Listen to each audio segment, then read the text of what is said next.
I have read the Department of Justice statement and some of the news reporting, and there's some really interesting similarities that I've seen in the FIFA case to my own experience.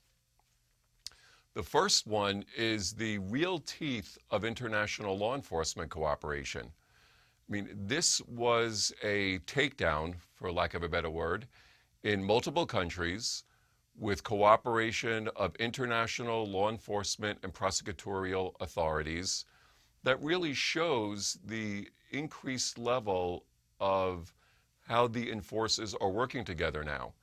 And as someone who was nearly subject to carbon copy prosecution in the United States and the United Kingdom, and I ultimately ended up cooperating with the City of London Police, there were real teeth in it back in 2007 through 2009.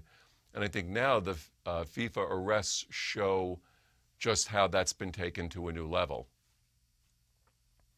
And I think the other area where I found some similarity is in the fact that this was a long-standing investigation, and it shows the patience that the investigators have when making these cases, which among the people targeted probably perpetuates what I had, which is I'm never going to get caught syndrome.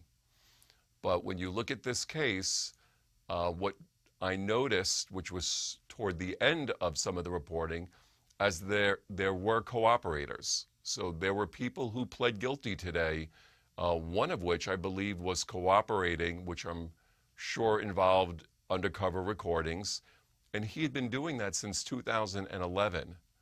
So the dynamic of there are no witnesses here, I'm never going to get caught, which I certainly embraced. I imagined that some of the people this morning had the same shock that I did when I got called into the Justice Department, as thinking, I never thought this day would happen.